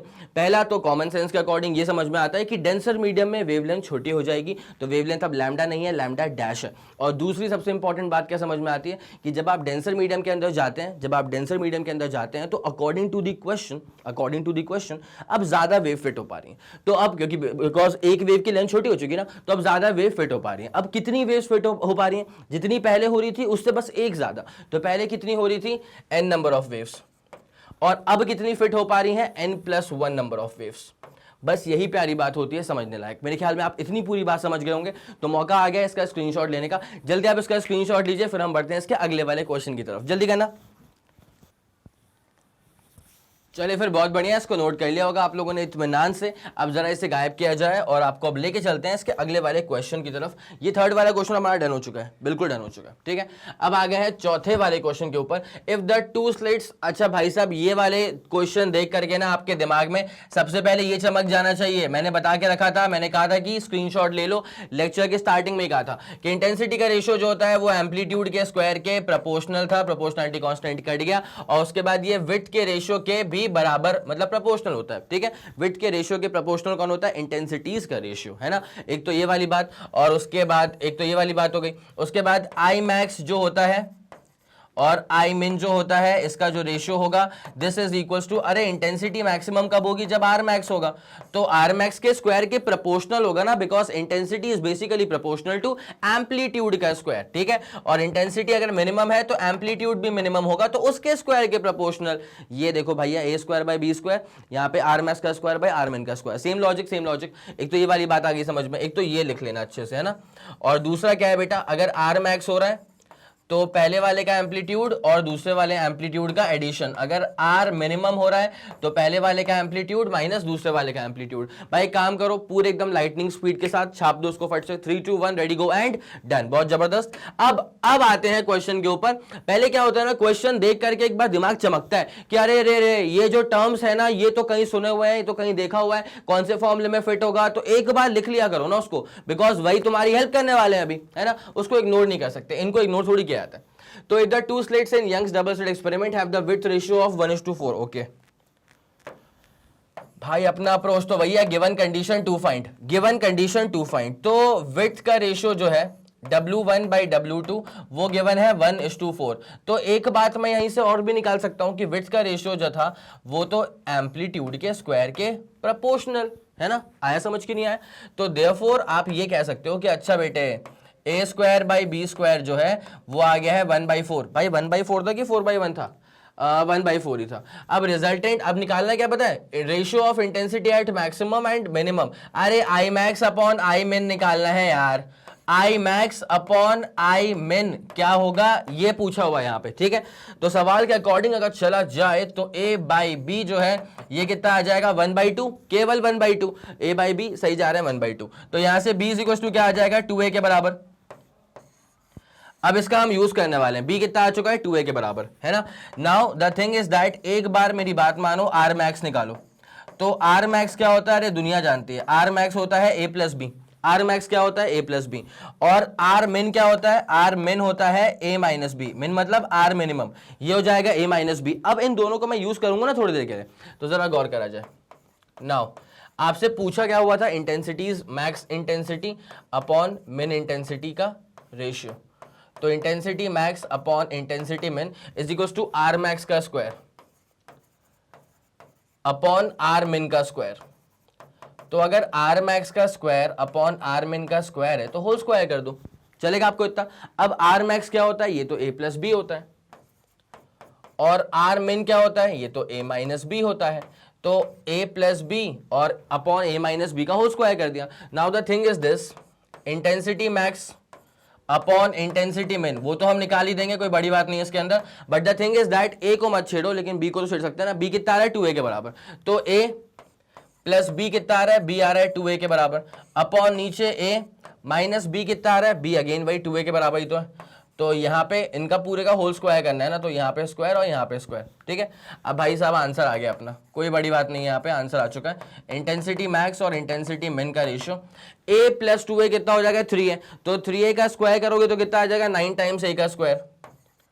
और उसके बाद a माइनस 2a कितना हो जाएगा? Minus a। और माइनस a का स्क्वायर करोगे तो क्या बचेगा? a का स्क्वायर। अरे minus a into minus a क्या होता है? a का स्क्वायर ही होता है ना। तो जैसे आप इसको सॉल्व करेंगे तो आपका आंसर आ जाएगा 9/1। तो इसका मतलब इंटेंसिटी मैक्स का रेशियो इंटेंसिटी मिन के साथ जब निकाला गया तो हमारा आंसर प्योरली आ गया 9:1। It's as simple as that, बस इतनी सी बात है। आया आपको समझ? पूरा डिटेल्ड सॉल्यूशन, बेसिक फॉर्मूले होते हैं उन्हीं पर सवाल आगे खिंच जाता है, लेकिन बच्चे बेसिक फॉर्मूले नहीं पढ़ते, जिससे कि उनका ये वाला जो टॉपिक है ना वो पूरा कबाड़ा हो जाता है। तो आपसे ऐसी गलती ना हो, इसलिए लेक्चर के स्टार्टिंग में ही मैंने सारे फॉर्मूले आपको एक साथ ही दिखा दिए थे। उम्मीद करता हूं आपने नोट करे होंगे, ठीक है। अब आपको स्क्रीनशॉट लेना है सवाल का, लो इसका स्क्रीनशॉट, जल्दी करना। निकालना क्या था वो मैंने यहाँ पे लिख दिया था, 3 2 1 रेडी गो एंड डन। चलो हो गया। अब उसके बाद ये रहा आपके पास पूरा का पूरा डिटेल्ड सोल्यूशन, जल्दी आप इसका स्क्रीनशॉट ले लेंगे बेटा। 3 2 1 रेडी गो एंड डन। चलो ओके, ये वाला भी क्लियर हो चुका है। अब इसे भी गायब किया जाएगा और बढ़ते हैं आपको लेकर के अगले वाले क्वेश्चन की तरफ। ये डन हो चुका है तुम्हारा, है ना। अब आ जाओ क्वेश्चन नंबर 5 की तरफ। To coherent monochromatic light beams of intensity I and 4i, coherent है इसका मतलब इंटरफेरेंस तो होने वाला है। ओके डन, कोई दिक्कत वाली बात नहीं है। और फिर अगेन सवाल को देखते ही दिमाग में एक आध फॉर्मूले चमक जाते हैं, जैसे कि रिजल्टेंट इंटेंसिटी। अरे दो कोहेरेंट सोर्सेज है ना, अब दो कोहेरेंट सोर्सेज है मतलब इंटरफेरेंस करवाएंगे, और अगर इंटरफेरेंस की बातचीत चलेगी मतलब इंटरफेरेंस टर्म का तो आना लाजमी है। तो भैया रिजल्टेंट इंटेंसिटी का फॉर्मूला क्या था, पहली वाली का इंटेंसिटी प्लस दूसरी वाली का इंटेंसिटी प्लस आ गया था I12, जिसका मतलब क्या होता है इंटरफेरेंस टर्म। और इंटरफेरेंस टर्म को खोलने का तरीका क्या था, 2I1 I2 उसके बाद कॉस ऑफ फेज डिफरेंस। अरे भाई φ1 माइनस φ2 उसको बोलते हैं फेज डिफरेंस।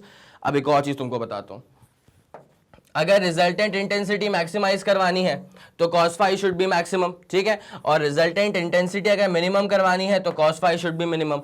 तो मैक्सिमाइज करवाने के लिए cos फाई की मैक्स वैल्यू क्या हो जाती है, +1, है ना। और ये +1 कब आता है पता है, जब फाई मतलब फेज डिफरेंस हो जाएगा 0 का। वैसे 2π पर भी आ जाएगा, 4π पर भी आ जाएगा, है ना।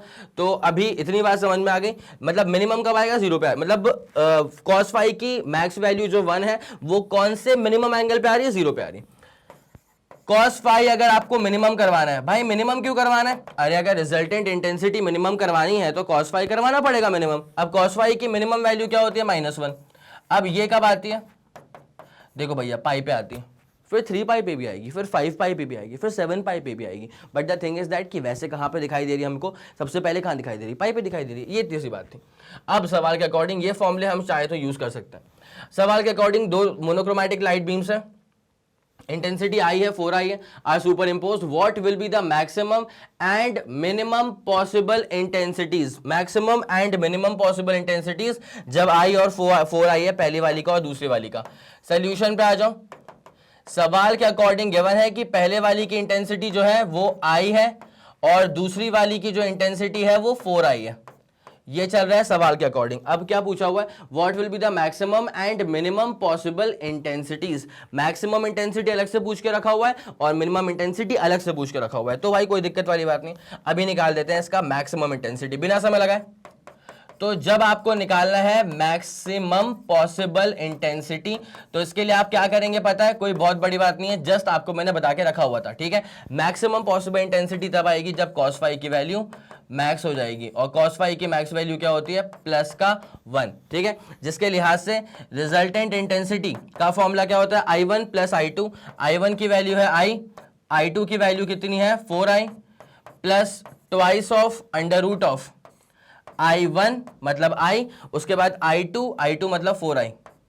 उसके बाद क्या करना पड़ता है, cos फाई की वैल्यू क्या हो गई है 1। तो फॉर्मूला हमने कौन सा यूज करा है वो मैंने यहां पे आपके लिए लिख दिया, तो पहले आप इसको लिख लीजिएगा, this is the formula used, this is the formula used. इसको लिख लेंगे पहले, उसके बाद फिर वहां पे लिखेंगे ना, तो वो मैं समझा चुका था। तो cos फाई की मैक्स वैल्यू क्या हो जाती है, +1 के बराबर। तो रिजल्टेंट इंटेंसिटी मैक्स जो है ना वो क्या आ जाएगी, 5i +2। अरे यहाँ पे क्या हो गया, 4 टाइम्स i का स्क्वायर। अब 4 टाइम्स i का स्क्वायर का रूट लूंगा तो वो आ जाएगा 2i, और जब ये 2i आ गया तो रिजल्टेंट इंटेंसिटी कितना हो जाएगा, ये हो जाएगा 5i + 2 2 4 मतलब 4i। तो इसका मतलब रिजल्टेंट इंटेंसिटी जो मैक्स वाली आ रही है 5i + 4i बोले तो 9 टाइम्स इंटेंसिटी ऑफ पहला वाला सोर्स। मेरे ख्याल से इतना पूरा क्लियर हो गया होगा मैक्सिमम इंटेंसिटी के लिए। अब सेम काम हम करेंगे, भाई जरा सेपरेशन दे दें इसको एक बार, इसको जरा सेपरेशन दिया जाए। अब अपन सेम काम करेंगे फॉर मिनिमम इंटेंसिटी। आइए ध्यान दीजिएगा, मिनिमम इंटेंसिटी सेम काम चलने वाला है for the minimum intensity. Now जरा गौर करिए, मिनिमम इंटेंसिटी कब आएगी, जब cos फाई की वैल्यू हो जाएगी मिनिमम, ठीक है। बेसिक फॉर्मूला आप जानते हैं, यहां पे लिखा हुआ है बेसिक फॉर्मूला। अब cos फाई की वैल्यू होनी चाहिए मिनिमम मतलब -1। तो रिजल्टेंट इंटेंसिटी यहां पे लिख दूं एक बार, cos phi minimum, resultant intensity is minimum जब cos फाई हो जाएगा मिनिमम। भाई डिटेल में लिख रहा हूं पूरा तरीके से। cos फाई की मिनिमम वैल्यू क्या होती है, -1 के बराबर होती है। तो resultant intensity I R is equal to पहले वाले की इंटेंसिटी प्लस दूसरे वाले की intensity plus twice of under root of पहले वाले की इंटेंसिटी दूसरी वाली की इंटेंसिटी, और उसके बाद क्या हो जाएगा cos फाई। cos फाई क्या होता है, -1 मिनिमम का वाला ना, तो ये कैसा आ जाएगा यहाँ पे, resultant intensity I R equal to I plus 4i बोले तो 5i, उसके बाद माइनस को यहाँ रख लो। उसके बाद तुम जानते हो यहाँ पे करा अपन ने, इसका ये था under root of 4 times I का स्क्वायर, रूट के बाहर निकालो 2i हो गया, और 2i इंटू 2 करोगे तो 4i हो जाएगा। तो ये कितना हो जाएगा, 5i माइनस 4i।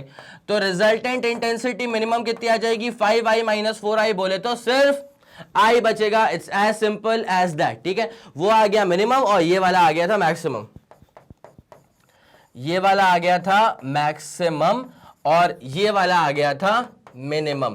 तो मेरे ख्याल में ये वाला पूरी कहानी जो थी वो आपको अच्छे से क्लियर हो गई होगी। सवाल का आपको चाहिए होगा स्क्रीनशॉट। अच्छा जी, मैंने पहले भी कहा था कि जब सवाल का आप स्क्रीनशॉट लेंगे ना, तो सॉल्यूशन के तौर पे ये समझिए कि कहानी यहीं से स्टार्ट हो रही है। This is the formula used, कहानी यहां से स्टार्ट हो रही है। इसका आप स्क्रीनशॉट लो पहले तो।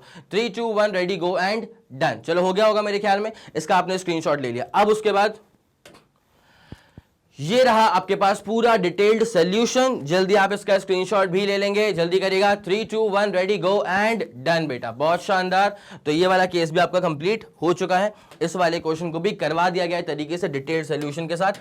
अब बिना समय लगाए जल्दी से जल्दी बढ़ते हैं क्वेश्चन नंबर 6 की तरफ। Two plane monochromatic waves propagating in the same direction with amplitude a and 2a। पहले वाले का एम्पलीट्यूड a के बराबर है, दूसरे वाले का एम्पलीट्यूड पहले वाले का डबल है, मतलब 2a के बराबर है। Differing in phase by π/3, phase difference मतलब फाई की वैल्यू गिवन है π/3, वो सुपर इंपोज हो चुके हैं। Calculate the amplitude of the resultant wave, resultant wave का एम्पलीट्यूड निकालना है, तो इसका मतलब आपको क्या निकालना है, आर निकालना है। आपको क्या निकालना है, आर निकालना है। तो एक काम करें, बिना समय लगाए शुरू करते हैं। तो मोनोक्रोमैटिक वेव्स हैं, सेम डायरेक्शन, एम्पलीट्यूड है a और 2a के बराबर। आ जाओ सॉल्यूशन पे आ जाओ। पहला वाला जो वेव है उसका एम्पलीट्यूड a के बराबर है, दूसरा वाला वेव का एम्पलीट्यूड जो है वो 2a के बराबर है, सवाल के अकॉर्डिंग चल रहे हैं। और फेज डिफरेंस जो था मेरे ख्याल में, जहां तक मुझे ध्यान आ रहा है, π/3 गिवन था ना, 60 डिग्री। π/3 का मतलब क्या होता है, 60 डिग्रीज होता है। अब उसके बाद वो सुपर इंपोज हो चुके हैं। Now calculate the amplitude of the resultant wave, ठीक है। एक बात एकदम जनहित में जारी है, वो बात यह है कि a का मतलब क्या होता है, a का मतलब होता है एम्पलीट्यूड किसका, किसका भैया, किसका, amplitude of first wave. Similarly b जो हमने यूज करा है, बी का मतलब क्या हो जाएगा, बी भी क्या है, एम्पलीट्यूड है किसका भैया, एम्पलीट्यूड ऑफ सेकेंड वेव, है ना। बी भी क्या हो जाएगा, एम्पलीट्यूड ऑफ सेकेंड वेव। और उसी लिहाज से हम जो अब आर निकालने वाले हैं, तो आर क्या हो जाएगा, आर भी एम्पलीट्यूड ही है, आर भी एम्पलीट्यूड ही है, बट किसका एम्पलीट्यूड है, ये एम्पलीट्यूड है रिजल्टेंट वेव का। R is the amplitude of the resultant wave. It's as simple as that. अब मेरा पूरा फोकस जो है ना वो R निकालने के ऊपर है। हमारा पूरा फोकस जो है बेटा वो है R निकालने के ऊपर सवाल के अकॉर्डिंग। तो बस अकॉर्डिंग टू दी फॉर्मूला, कोई बहुत बड़ी बात नहीं है, हमने इस फॉर्मूले को यूज करके एक बहुत शानदार डेरिवेशन भी किया था अकॉर्डिंग टू दी फॉर्मूला। और वो डेरिवेशन किसका था तुमको याद दिलाऊं, condition for constructive and destructive interference के डेरिवेशन के अंदर हमने इस वाले फॉर्मूले को यूज किया था। सर कौन सा फॉर्मूला है, अरे तुमको याद होना चाहिए, R equal to under root of, R का मतलब क्या हो जाएगा, रिजल्टेंट वेव। अरे पहली वाली वेव और दूसरी वाली वेव को सुपर इंपोज करने के बाद जो रिजल्टेंट वेव बनी ना, उसका जो एम्पलीट्यूड था बेटा वो था R के बराबर, तो वही तो निकाल रहे हैं। तो R निकालने का फॉर्मूला क्या होता है, अच्छा पहली वाली के एम्पलीट्यूड का स्क्वायर, दूसरे वाली के एम्पलीट्यूड का स्क्वायर, प्लस 2 टाइम्स पहली वाली का दूसरी वाली का एम्पलीट्यूड, और बगल में आखिरी में क्या आता है, कॉस फाई। फाई क्या होता है, पहली वाली का और दूसरी वाली का फेज डिफरेंस, है ना। अरे जो दो वेव सुपर इंपोज हो गए उसका फेज डिफरेंस। अब बेटा ये a का स्क्वायर करना पड़ेगा पहले, तो a क्या था यहाँ पे, कैपिटल A के बराबर, ओके डन। फिर बेटा b का स्क्वायर करना पड़ेगा, यहाँ पे b क्या था, b था 2a, मतलब 2a का स्क्वायर कर दो तो 4a का स्क्वायर। उसके बाद ट्वाइस ऑफ a, उसके बाद b मतलब 2a। उसके बाद एक बात तुमको बताऊं, यहाँ पे है cos 60, cos फाई मतलब फाई कितना है, 60 है, तो cos 60 की वैल्यू क्या होती है, 1/2। क्लियरली दिख रहा है कि जिसको जाना है उसको जाना है। अब ये वाला 2 और ये वाला 2 हमारे बीच नहीं रहे। अब उसके बाद जो बचा बस उसको सॉल्व कर लो भाई, तुम्हारा आंसर आ गया होगा मेरे ख्याल से। मैं जब तक सॉल्व करूं तब तक कमेंट में एकदम कूद जाओ, आंसर पटक दो कि सर ये वाला आंसर आया हमारा। ओके डन, कर दिया, कमेंट में कर दिया आंसर। चलो, a square plus 4a square क्या होता है 5a स्क्वायर, ये हो जाएगा 5a स्क्वायर प्लस यहाँ पे क्या हो जाएगा, ये हो जाएगा 2a स्क्वायर, ये हो जाएगा 2a स्क्वायर। तो बस काम खत्म, आ गया आपका आंसर आ गया था। कमेंट में आंसर मिलना चाहिए बिल्कुल सटीक आंसर, ठीक है। तो 5a का स्क्वायर प्लस 2a का स्क्वायर बोले तो 7a का स्क्वायर। अरे रे काम खत्म हो गया, 7a का स्क्वायर था, अब ये a बाहर आ जाएगा और 7 रूट के अंदर फंसा रहेगा, तो a root 7 is going to be your final answer. a root 7 is going to be your final answer. R आ जाएगा a root 7। It's as simple as that. मेरे ख्याल में पूरी कहानी समझ में आपको आ गई होगी, है ना। तो बहुत सिंपल क्वेश्चन था ये तो, लेकिन आ चुका है, ऐसे वाले क्वेश्चन आते भी रहते हैं। तो एक काम करो, जल्दी आप इसका स्क्रीनशॉट ले लो क्वेश्चन का, 3 2 1 रेडी गो एंड डन। और उसके बाद फिर ये रहा आपके पास पूरा का पूरा डिटेल्ड सोल्यूशन। जल्दी आप इसका भी स्क्रीनशॉट लेंगे, 3 2 1 रेडी गो एंड डन। चलो भैया, ये वाला केस भी आपका पूरा तरीके से क्लियर हो चुका है। अब इसे भी गायब करेंगे बिना समय लगाए, जल्दी से आपको लेके चलते हैं, कूद जाते हैं इसके अगले वाले क्वेश्चन की तरफ, ठीक है। नेक्स्ट क्वेश्चन क्या है, a light wave has a frequency of this much, find the difference in its wavelength in alcohol of refractive index this much and glass of refractive index 1.5, ठीक है। ओके ओके ओके, एक बात मैं आपको बताना चाहूंगा, मतलब इस फ्रीक्वेंसी को देख के मेरे को याद आ रहा है कि आपको भी याद आ रहा होगा कि वेलोसिटी ऑफ वेव का फॉर्मूला क्या था। आया क्या याद? जब तक मैं फॉर्मूला यहां पे खत्म करूं उससे पहले कमेंट सेक्शन में फॉर्मूला डाल दीजिए कि वेलोसिटी ऑफ वेव क्या है। भाई क्या होगा, गलत हो गया तो क्या हो गया, कोई दिक्कत नहीं है, हमें समझ में आ जाएगा कि आप कहां पे गलतियां करते हैं और आपको भी समझ में आ जाएगा इंस्टेंटेनियसली, ठीक है।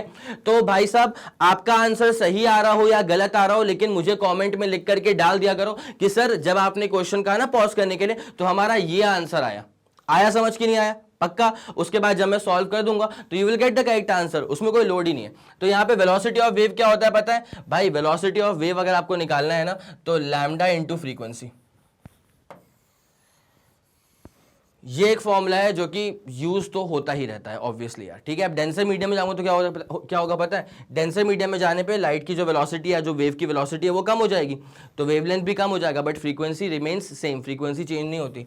तो फ्रीक्वेंसी इज कैरेक्टरिस्टिक प्रॉपर्टी, इसलिए कहते हैं कि frequency is the characteristic property of any given wave. Frequency change नहीं होती है, मीडियम को चेंज करने से फ्रीक्वेंसी चेंज नहीं होती है। तो मेरे ख्याल में ये हल्का सा फॉर्मूला होगा, आपने नोट कर लिया होगा उसको। 3 2 1 रेडी गो डन। ओके, अब ये सवाल एक बार सेल्फ ट्राई करो, बन गया तो बहुत शानदार, अगर नहीं बना तो फिर मैं सॉल्व करवाता हूं, ठीक है। जल्दी करना।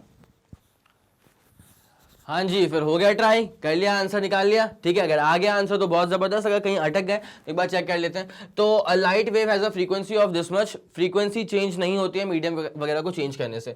Find difference in its wavelength in alcohol of refractive index. अच्छा, मतलब इंडेक्स जो गिवन है वो लिख लिया जाए पहले तो यार, डेटा यहाँ पे एक साथ बहुत सारा पटका जा रहा है हमारे सामने। तो इंडेक्स जो गिवन था ना वो अल्कोहल का, अल्कोहल ऑफ इंडेक्स 1.35, ठीक है।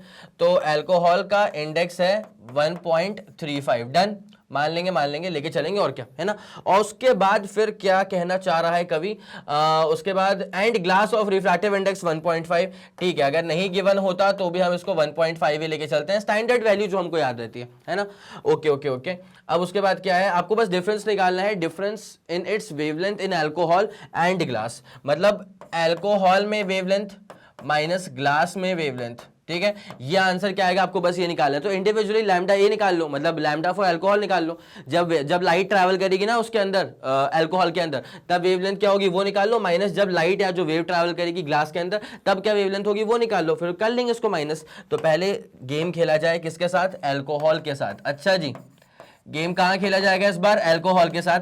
आप लोग को पता है कि यार वेलोसिटी ऑफ लाइट जो होता है ना वो होता है लैम्डा इनटू फ्रीक्वेंसी। तो लैम्डा क्या हो जाएगा? Velocity of light upon frequency. तो लैम्डा जब अल्कोहल में निकालना है तो velocity of light in alcohol, light की बात की जा रही है क्या? हाँ, लाइट की बात की जा रही है। और अपॉन फ्रीक्वेंसी थोड़ी ना अलग हो जाएगा अल्कोहल में और ग्लास में, फ्रीक्वेंसी सेम रहने वाला है। तो लैम्डा जब अपन वेव लेंथ निकालेंगे अल्कोहल के अंदर तो यहाँ पे क्या लिखा हुआ है? वेलोसिटी इन अल्कोहल। नाउ एक बहुत ही प्यारी बात मैं तुमको बताता हूँ, ठीक है। एक बहुत जनरल सा फॉर्मूला होता है, इस फॉर्मूले को मैं बस यहाँ पे आपके लिए लिख देता हूँ, उसके बाद मैं सीधे इसको यूज कर लूंगा मिटा करके। रिफ्रैक्टिव इंडेक्स, इसका जो फॉर्मूला होता है ना, ये होता है velocity of light in vacuum upon velocity of light in that particular medium, ठीक है। तो इसी के हिसाब से अगर रिफ्रैक्टिव इंडेक्स अल्कोहल का निकालना है तो velocity of light in vacuum upon velocity of light in alcohol, ठीक है। आया समझ के नहीं आया भाई? मैंने क्यों बताया इसके बारे में, बिकॉज मुझे क्या चाहिए, velocity of light in alcohol चाहिए, तो यहीं से निकाल लेंगे ना, यहीं से निकाल लेंगे ना कि velocity of light in alcohol क्या हो जाएगा, ये हो जाएगा C by refractive index for alcohol, ठीक है। अब वैसे ही बेसिक जनरल फॉर्मूला क्या होता है, refractive index is velocity of light in vacuum upon velocity of light in that particular medium. अगर आपको velocity of light in glass चाहिए तो ये आ जाएगा रिफ्रैक्टिव इंडेक्स ऑफ ग्लास, लेकिन C का मतलब क्या होगा, velocity of light in vacuum, that remains same, है ना। तो यहां से आपको अगर velocity of light in glass की कभी रिक्वायरमेंट पड़ जाए तो आप ये भी निकाल सकते हैं C by index of G। मेरे ख्याल में इतनी कहानी क्लियर होगी। तो एक काम करना, इस पार्ट को कहीं खोपचे में लिख लेना, ठीक है। उसमें भी काम कौन सा आने वाला है, ये velocity of light in air और एयर बोल रहा हूं अल्कोहल, और velocity of light in glass, ये वाला काम आने वाला है। इसको नोट कर लिया पक्का, चलो बहुत जबरदस्त। अगर इसको नोट कर लिया तो अरे रे, अगर इसको नोट कर लिया तो अब ना उसका यूज कैसे होने वाला है, तो लेट मी शो यू। देखो भैया यहां पे क्या लिखा हुआ है, velocity of light in alcohol, तो क्या कर लेंगे अपन इसको, velocity of light in vacuum upon refractive index alcohol में, और बगल में क्या आ रहा है, बगल में तो फ्रीक्वेंसी आ ही रहा है, तो यहां से लैम्डा ए जब निकलेगा ना, मतलब वेवलेंथ इन अल्कोहल जब निकलेगा, सारी की सारी वैल्यूज पुट कर दो बस। तो यहाँ पे C का मतलब क्या होता है, velocity of light in vacuum, मतलब 3 × 10⁸, वही तो होता है velocity of light in vacuum, upon index of alcohol जो कि गिवन है 1.35।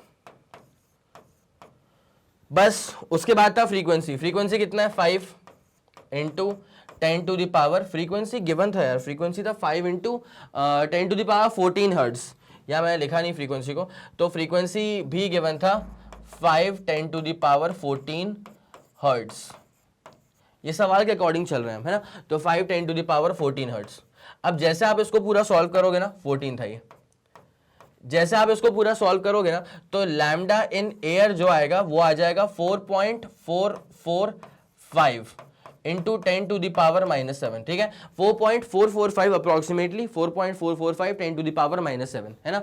ये ऑब्वियसली वेवलेंथ है तो मीटर्स में आएगा। ये लैम्डा ए हमारा निकल चुका है, काम आएगा भाई, इसका काम पड़ेगा। अब जैसे लैम्डा ए निकाला वैसे हम निकाल लेंगे लैम्डा जी, मतलब किसके लिए, लैम्डा जी बोले तो ग्लास के लिए। नाउ फॉर ग्लास, नाउ अब पूरी कहानी चलने वाली है फॉर ग्लास। तो जब ग्लास के लिए बातचीत चलेगी तो यार वेवलेंथ क्या हो जाएगा, वेवलेंथ हो जाएगा वेलोसिटी अपॉन फ्रीक्वेंसी। तो wavelength is equal to velocity upon frequency. Now सबसे प्यारी बात क्या है, वेवलेंथ चाहिए लाइट का ग्लास के अंदर, तो फ्रीक्वेंसी रिमेन्स कांस्टेंट, लेकिन यहां पे वेलोसिटी क्या आ जाएगी, velocity of light in glass, बस इतनी सी बात है। तो wavelength of light in glass is equals to, या जब वेलोसिटी जब लाइट की निकाली थी अल्कोहल के अंदर तो वो क्या आ गया था, velocity of light in vacuum upon index of alcohol. तो यहां पे क्या आ जाएगा, velocity of light in vacuum upon index of glass. बगल में तो फ्रीक्वेंसी आ ही रही है, कोई दिक्कत वाली बात तो यहां तक है नहीं, है ना। मेरे ख्याल में इतनी पूरी कहानी क्लियर होगी। अब जरा यहां पे लिख देता हूं उसको।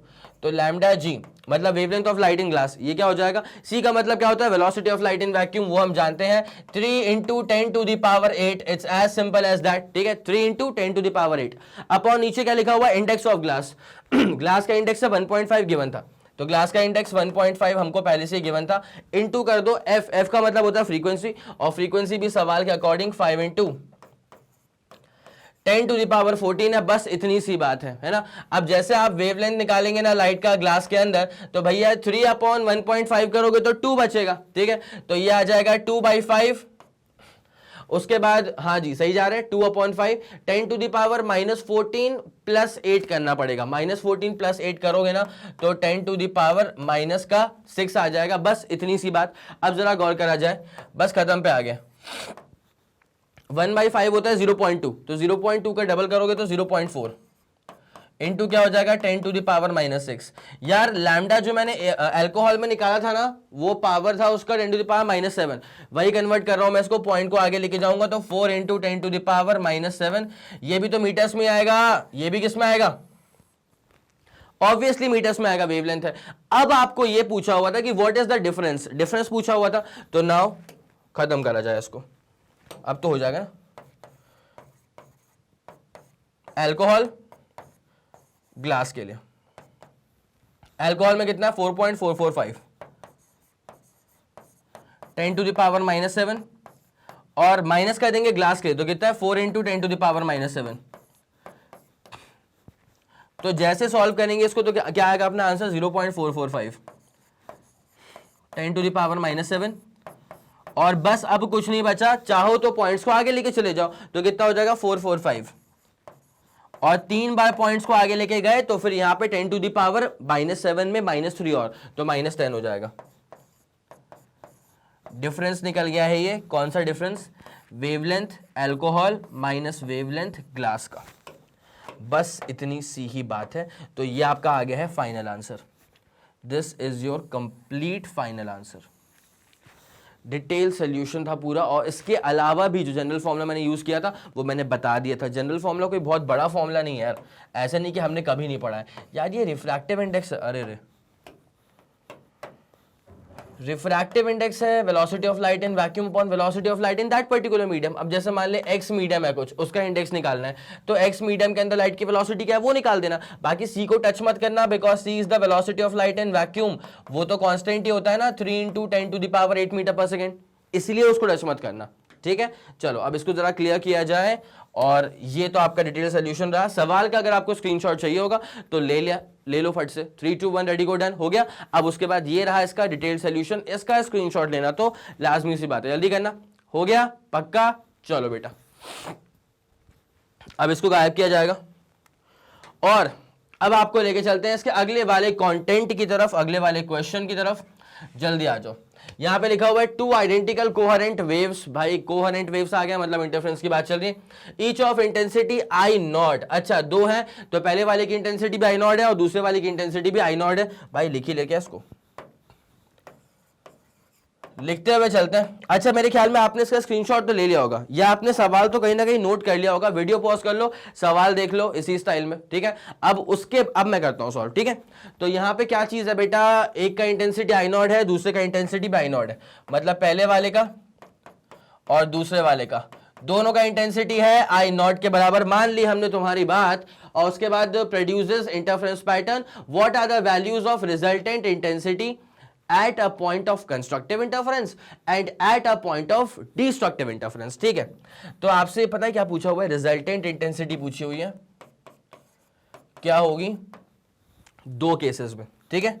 रिजल्टेंट इंटेंसिटी पूछी हुई है लेकिन वो पूछी हुई है दो केसेस में। तो पहला केस है कंस्ट्रक्टिव इंटरफेरेंस, पहला केस है कंस्ट्रक्टिव इंटरफेरेंस वाला केस। तो भैया हमें एक बात तो पता है कि अगर कंस्ट्रक्टिव इंटरफेरेंस होगा तो ये इंटरफेरेंस टर्म देखना पड़ेगा अच्छे से। इंटरफेरेंस ज्यादा हुआ है, इंटरफेरेंस कम हुआ है या इंटरफेरेंस नहीं हुआ है, ये किसको देख के मालूम चलता है, इंटरफेरेंस टर्म को देख करके, ठीक है। तो जब कंस्ट्रक्टिव इंटरफेरेंस की बातचीत करी जा रही है तो कैसे हम इसे कैरी आउट करेंगे जरा गौर करो।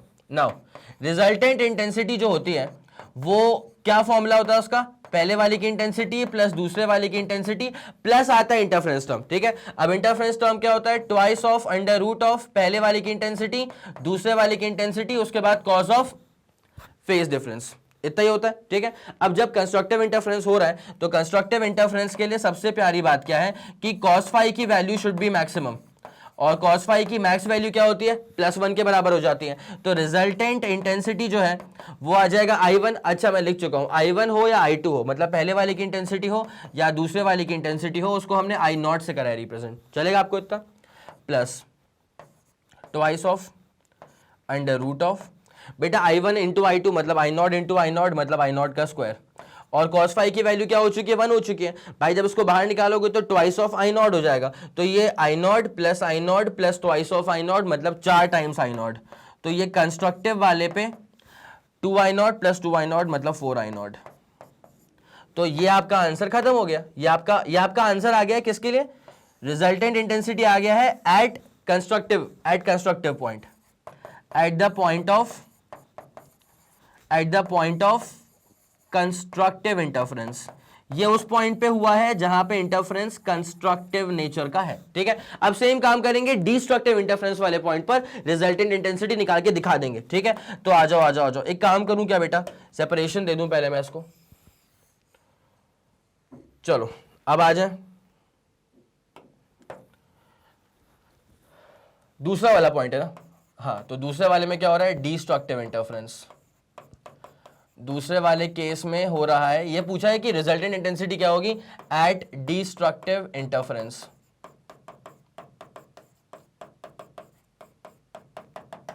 चलो अब जरा गौर करना है, डिस्ट्रक्टिव अगर इंटरफेरेंस हो रहा है तो इंटरफेरेंस बहुत कम हो रहा है, खत्म ही हो गया, तो वो कैसे पता चलेगा, इंटरफेरेंस टर्म को देख करके। नाउ सो यहां पे I12 शुड बी मिनिमम, इसका मतलब यह है कि cos phi should be minimum, मतलब -1, ठीक है। अब जरा गौर करा जाएगा, resultant intensity is equals to I1 मतलब I0 plus I2 plus twice of under root of I1 मतलब I0, I2 मतलब I0, ठीक है। और उसके बाद क्या आता है फिर बेटा, फॉर्मूला याद रखो, फॉर्मूला याद रखो, क्या आता है, cos फाई आता है, और cos फाई कितना है यहाँ पे -1 है, डिस्ट्रक्टिव है ना। तो देखो बेटा I0 प्लस I0 कितना हो गया, ट्वाइस ऑफ I0, कोई दिक्कत वाली बात नहीं है, ट्वाइस ऑफ I0 हो गया, माइनस को यहां रखो ट्वाइस, उसके बाद under root of I0 into I0 मतलब रूट ऑफ I0 का स्क्वायर मतलब I0। तो भाई साहब रिजल्टेंट इंटेंसिटी कितनी आ जाएगी यहाँ पे, लो भैया निपट गया, जीरो आ गया, निपट गया, और कितना आ गया, जीरो आ गया। तो ये आ रहा है eight the point of destructive interference, ठीक है। तो ये आ रहा है eight the point of destructive, eight the point of destructive interference, बस इतनी सी बात है। आई गेस अब आपको पूरा समझ में आ गया होगा। तो ये रहा आपके पास पहला वाला, ये आपके पास क्वेश्चन रहा, इसका आप स्क्रीनशॉट ले चुके होंगे मेरे ख्याल में, अगर नहीं लिया था तो अब ले लेना, ले लिया पक्का, चलो। लेकिन इंपॉर्टेंट चीज तो सबसे ज्यादा ये वाली है, तो इसका स्क्रीनशॉट लेना लाजमी है, पहले आप इसका स्क्रीनशॉट लेंगे, फिर आपको लेके बढ़ते हैं अगले वाले सवाल की तरफ। जल्दी इसका स्क्रीनशॉट ले लो, 3 2 1 रेडी गो एंड डन, हो गया। चलो बेटा बहुत बढ़िया है ना, वैसे कॉपी किताब लेके बैठा करो, तरीके से नोट करते हुए चला करो यार। स्क्रीनशॉट तो अपन जानते हैं वो कहाँ चले जाता है ना, वो बताइए क्या होता है, फोन का जो फोल्डर होगा, अब उसमें तुम दिन में कितने स्क्रीनशॉट लेते हो भाई, कितने स्टेटस के स्क्रीनशॉट लोगे, क्या क्या तो स्क्रीनशॉट लोगे, तो कहाँ जाए हम, छोड़ो उस बात को। चलो आगे बढ़े, ये वाला केस समझ में आ गया, हाँ जी हाँ जी हाँ जी, डिस्ट्रक्टिव भी निकाल दिया और कंस्ट्रक्टिव वाले का भी निकाल दिया। अब आते हैं अगले वाले क्वेश्चन की तरफ। Consider interference between two waves from two sources of intensity I and 4I. Find the intensities at point where phase difference is this and this. दो केसेस हैं, पहले वाले केस में फेज डिफरेंस है π/2 का, और दूसरे वाले केस में फेज डिफरेंस है पाई का। अब मैं आपको ना एक फॉर्मूला बता रहा हूं, बहुत ही जनरल फॉर्मूला, और इसको भी हमने यूज करा है लपक के डेरिवेशंस के अंदर, ठीक है। अब वो फॉर्मूला क्या होता है, एक रिलेशन आता है, वो रिलेशन बता दूं, आया कुछ याद, path difference is equals to, ठीक है, λ/2π टाइम्स, जल्दी कमेंट सेक्शन में डालो कि path difference equal to λ/2π times क्या होता है, कुछ एक टर्म होता है, आया कुछ समझ, डाल दिया कमेंट के अंदर। चलो ठीक है, अगर डाल दिया तो बहुत बढ़िया। फेज डिफरेंस होता है, क्या होता है, फेज डिफरेंस। तो पाथ का difference is equal to λ/2π times, ये वाला फॉर्मूला हमको यूज करना पड़ेगा इस क्वेश्चन के अंदर, ठीक है। तो सवाल के अंदर ये जो फॉर्मूला यूज होगा इसको आपने नोट कर लिया पक्का, 3 2 1 रेडी गो डन, चलो हो गया होगा। अब एक बार जरा सेल्फ ट्राई करो, बन गया तो बहुत शानदार, नहीं बना तो फिर मैं करवाता हूं उसको सॉल्व, जल्दी करना। चलिए फिर ठीक है, बहुत शानदार, ट्राई करा इसको, कुछ आया आंसर, अगर आंसर आ गया तो प्लीज कमेंट सेक्शन में आंसर लिख दीजिएगा, सही हो तो बहुत बढ़िया, नहीं हुआ तो कोई दिक्कत नहीं है, सीखने के लिए मिल जाएगा। अब जरा गौर करते हैं, consider interference between waves from two sources of intensities I and 4I, मतलब पहली वाली की इंटेंसिटी, आ जाओ भाई सोल्यूशन पे आ जाओ तरीके से। तो जो पहला वाला सोर्स है उसकी इंटेंसिटी है I के बराबर, मतलब I1 क्या हो जाएगा, I के बराबर, और दूसरे वाले सोर्स की जो इंटेंसिटी है वो पहले वाले की इंटेंसिटी का 4 गुना है, मतलब ये है 4I के बराबर, ओके डन। अब उसके बाद है find the intensities at point where phase difference, पहला वाला केस फेज डिफरेंस π/2, दूसरा वाला केस फेज डिफरेंस पाई के बराबर है, चलो ठीक है। अब आ जाते हैं पहले केस 1 के ऊपर, पहले वाले केस में कितना है कि गिवन है कि फेज डिफरेंस इज π/2।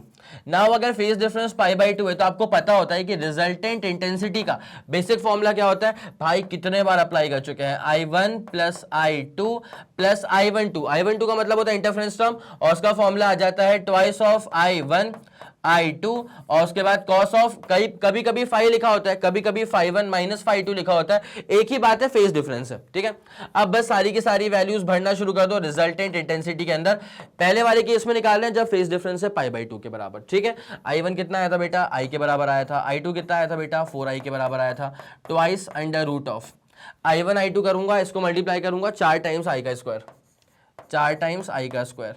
उसके बाद क्या है, cos, अरे रे cos π/2, और भैया cos π/2 कितना होता है, cos π/2 तो 0 हो जाता है, cos π/2 कितना हो जाता है, 0 हो जाता है ना cos 90, तो वो टर्म निपट गया यार। तो I प्लस 4I मतलब 5I, बस ये रहा आपके पास रिजल्टेंट इंटेंसिटी। कौन से वाले केस में, केस 1 में, जब phase difference was just of π/2।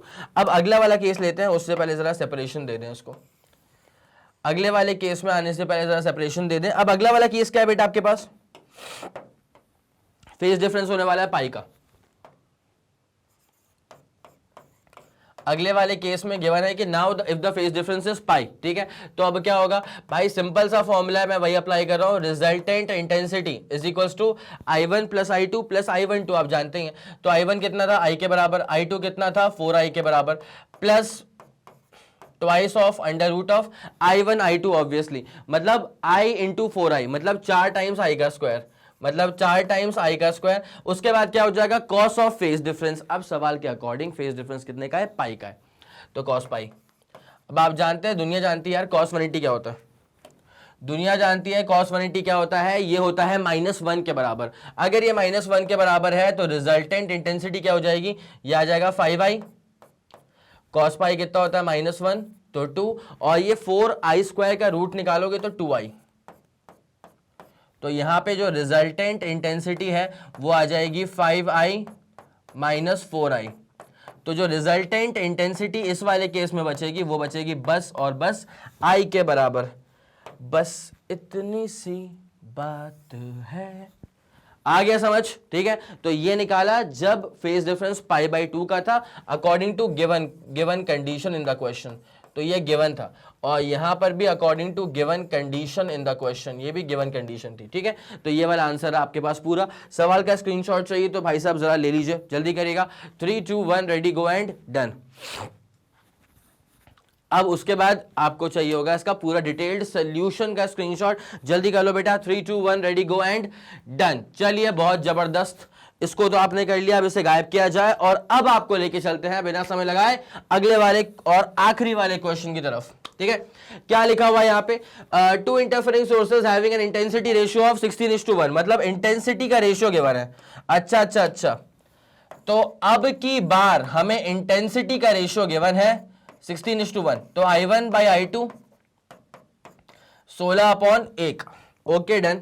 अब उसके बाद क्या था, डिड्यूस एम्पलीट्यूड रेशियो और ratio of intensity between the maxima and minima pattern, ठीक है, इन द इंटरफेरेंस पैटर्न। तो एम्पलीट्यूड का रेशियो भी निकालना है, बताओ क्या निकालना है, A/B, एक तो ये चीज निकालनी है। उसके बाद निकालना है इंटरफेरेंस पैटर्न के अंदर मैक्सिमा टू मिनिमा का रेशियो, मतलब intensity maximum upon intensity minimum का रेशियो। अब इंटेंसिटी मैक्सिमम क्या होती है, आर मैक्स का स्क्वायर, के टाइम्स आर मैक्स का स्क्वायर, और ये क्या हो जाएगा, के टाइम्स आर मिन का स्क्वायर। तो आप जानते हैं ना इसके बाद क्या होता था, आर मैक्स का स्क्वायर अपॉन आर मिन का स्क्वायर, और जो कि इवेंचुअली आ गया था a प्लस बी का स्क्वायर, और नीचे आ जाता था बिकॉज आर मिन क्या होता है, a माइनस बी, तो a माइनस बी का स्क्वायर। तो एक तो ये चीज भी नहीं पता, ये भी निकालना है, ये दो चीज निकालनी है। और गिवन क्या है हमारे पास, ये हमारे पास इंटेंसिटी का रेशियो गिवन था 16:1।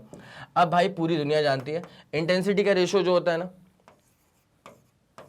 एम्पलीट्यूड के रेशियो स्क्वायर्स के रेशियो के बराबर, ठीक है। नाउ एक काम तो अभी के अभी हो गया, a square by b square जो है वो आ गया 16:1, तो स्क्वायर रूट लेने पे a/b जो है वो आ जाएगा 4/1।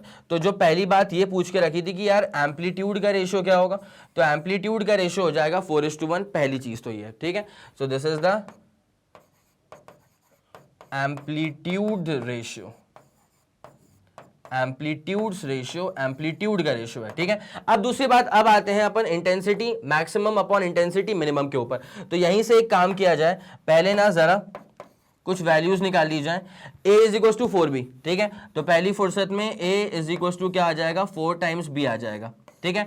अब इसी को मैं यूज करूंगा, देखो भाई कैसे यूज करूंगा। हम जानते हैं आई मैक्स अपॉन आई मिन, इंटरफ्रेंस पैटर्न में इसका रेशियो पूछा हुआ था आर मैक्स का स्क्वायर अपॉन आर मिन का स्क्वायर, तो ये ऊपर क्या हो गया था, आर मैक्स मतलब ए प्लस बी का स्क्वायर और आर मिन मतलब ए माइनस बी का स्क्वायर। ठीक है, हम सही जा रहे हैं मेरे ख्याल में पूरा, है ना। अभी ए कितना आ चुका है, 4b के बराबर, ए आ चुका है 4b के बराबर, तो 4b प्लस था b इसका स्क्वायर अपॉन ए क्या आ गया था 4b के बराबर, माइनस कर देंगे b तो ये b का स्क्वायर। ठीक है, तो intensity maximum upon intensity minimum, भाई ये कितना हो जाएगा 4b प्लस b करेंगे तो 5b, 5b का स्क्वायर करोगे 5b का स्क्वायर करोगे तो 25b का स्क्वायर अपॉन नीचे क्या आ जाएगा 4b माइनस b मतलब 3b, और 3b का स्क्वायर करोगे मतलब 9b का स्क्वायर। तो यहां पे जब b का स्क्वायर से b का स्क्वायर कटेगा तो जो तुम्हारे पास फाइनली बचने वाला है intensity maximum in the interference pattern, intensity minimum in the interference pattern is just 25/9, बस बात खत्म। ये आ गया तुम्हारे पास इंटेंसिटी का रेशियो। तो दो चीजें पूछी हुई थी, एम्पलीट्यूड्स का रेशियो और इंटरफेरेंस पैटर्न के अंदर मैक्सिमा टू मिनिमा का रेशियो, तो ये भी आपका आ चुका है। तो पहले तो एक काम करो, सवाल देखना है क्या, सवाल तो आपके पास ही रहा, जो चीज रिक्वायर्ड थी वो यहाँ पे लिखा हुआ है, इसका स्क्रीनशॉट लो जल्दी। 3 2 1 रेडी गो, डन हो गया। चलो अब उसके बाद डिटेल्ड सोल्यूशन ये रहा आपके सामने, तो बेटा आपको इसका भी स्क्रीनशॉट लेना होगा, जल्दी इसका स्क्रीनशॉट ले लीजिएगा। 3 2 1 रेडी गो एंड डन हो गया। चलो बहुत जबरदस्त, तो ये आपका पूरा कार्यक्रम जो था क्वेश्चंस के ऊपर का based, numericals based on interference, ये करवा दिया गया। तो बस उम्मीद करता हूं कि आपने तरीके से नोट कर लिया होगा उसको, है ना। और बाकी मैंने हर क्वेश्चन को बहुत डिटेल में एक्सप्रेस करा, एक्सप्लेन करा, तो मेरे ख्याल से कोई दिक्कत आपको उसके अंदर तो नहीं आने वाली है। ठीक है, अब जैसा आप लोग जानते हैं कि मैग्नेट ब्रेन्स जो प्लेटफॉर्म है वो क्या क्या प्रोवाइड करता है, सीबीएसई स्पोकन इंग्लिश, सीयूईटी की classes, NTSC olympiad, CBSE Hindi medium भी है, और यूपी बोर्ड, बिहार बोर्ड और एमपी बोर्ड की स्टडीज। और इससे ज्यादा इंफॉर्मेशन के लिए आप मैग्नेट ब्रेन्स के ऑफिशियल वेबसाइट को विजिट कर सकते हैं। ठीक है, okay, thank you so much.